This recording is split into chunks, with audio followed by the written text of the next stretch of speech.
Eu vou me manter ainda tratando do exame do Enem, do último domingo e tal. O Enem é um instrumento do PT. Vamos só algumas questões, não todas, mas algumas questões que eu creio que vale fazer um comentário mais cuidadoso. Eu estou falando da prova amarela, porque tem provas de várias coisas, da prova amarela. E faço questão de citar sempre o número da questão. Estou me referindo agora à questão 31. Qual é a importância da questão 31 para alguém que estudou 3 anos no ensino médio? Em termos de conhecimento, de análise, a questão 31 é a seguinte. Abre aspas. Acuenda o Pajubá. 2 pontos. Conheço o dialeto secreto utilizado por gays e travestis. Com origem no Urubá, linguagem foi adotada por travestis e ganhou a comunidade. Inhaia Amapô, não faça louca e pague meu acué.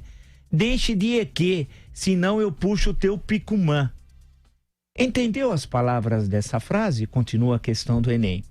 Se sim, é porque você manja alguma coisa de Pajubá, o dialeto secreto dos gays e travestis. A pergunta é, por que um aluno, seus 17 anos, mais ou menos 18, ou outros com mais idade, são obrigados a conhecer o Acuenda o Pajubá? Em algum país sério no mundo ocidental ou no Oriente, onde há países muito dedicados à educação, ao ensino, à ciência e tecnologia, eles estão estudando Acuenda o Pajubá? Desconheço. Vamos em frente. Uma outra questão muito singela, a questão número 38. É a citação da literatura brasileira, porque para o Enem petista, dos criminosos do PT, a literatura brasileira se restringe ao gênero, à discussão de gênero. É uma escritora chamada Natália Polesso, que eu sinceramente nunca tinha ouvido falar, mas merece ter uma questão do Enem. Os clássicos brasileiros não estão presentes, mas a Natália Polesso sim. Ela tem um livro que tem um título singelo. Olha que título lindo do livro da senhora Natália Polesso.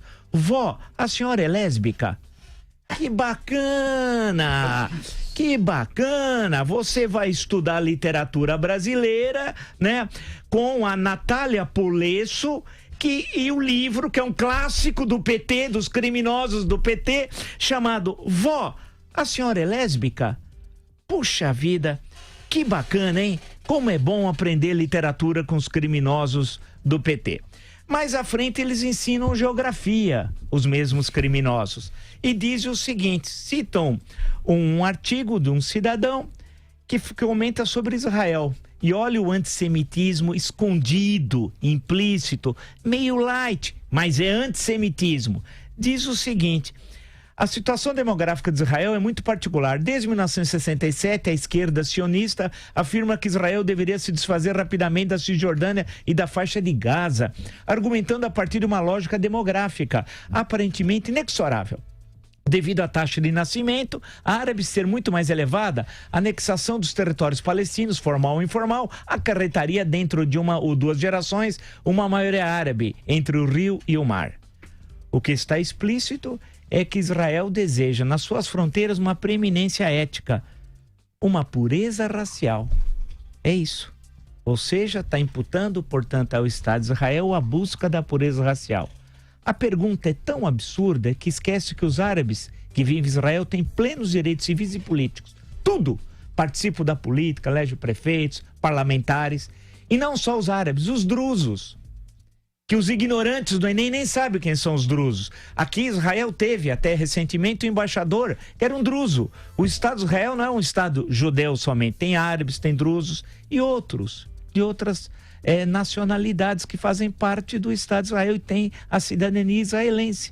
Mas para os criminosos do Enem, petista, porque isso aqui é um crime contra a inteligência, são mais de 4 milhões de alunos que estão colocando seu destino para responder ou sobre o dialeto gay travesti, ou sobre se a avó é lésbica, ou sobre a pureza racial de Israel. Mas tem mais, as questões são muitas, eu ficaria aqui, passaria o dia, mas vale lembrar 2 delas, 74 e 78, questões 74 e 78, de geografia.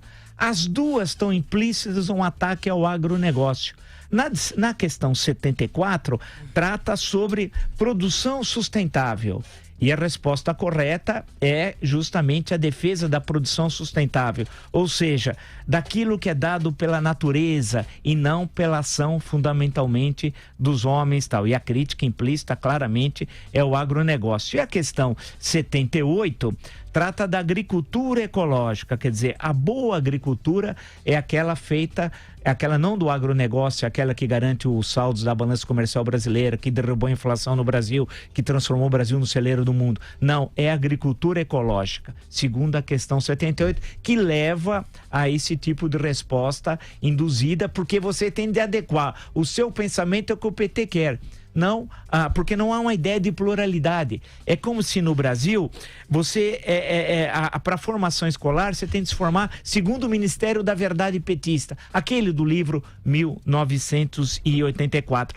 Cabe a pergunta, o Enem examina conhecimento? Examina a formação escolar? É indispensável? Essas questões são indispensáveis para o conhecimento? Ou serve para impor uma forma autoritária, uma leitura petista? Mas vale destacar um último ponto, as poetisas que o PT, e a partir de poesia, excetuando o Manuel de Barros, que é um poeta bastante conhecido, todos os outros citados são desconhecidos. E todos abordam a questão da mulher ou a questão do negro e a opressão dos negros e das mulheres. Vale uma poetisa que eu desconhecia, desculpe a minha ignorância, Angélica Freitas, que tem uma questão sobre Angélica Freitas. Eu conheço gente muito ruim, como Carlos Drummond de Andrade, Manuel Bandeira, que são poetas de 8ª categoria. O bom poeta para os criminosos do PT é Angélica Freitas. E tem um poema lindo que o aluno é obrigado a analisar. Queira ou não queira, porque ele está fazendo o exame de Enem. Um útero é do tamanho de um punho. Que bacana, que poema fantástico, né? Mas não tem jeito. E aí tem um poema também de um senhor chamado Cuti, C-U-T-I. Desculpa a minha ignorância, eu não conheço o Cuti. O Cuti eu fui procurar na internet, é o Luiz Silva. Mas quem é o Luiz Silva? Eu não sei. Eu conheço a poesia brasileira, a poesia de língua portuguesa, conheço gente ruim, mas não, muito ruim, certamente, eu citei alguns, mas o Luiz Silva não. Olha a poesia linda, chamada Negroesia.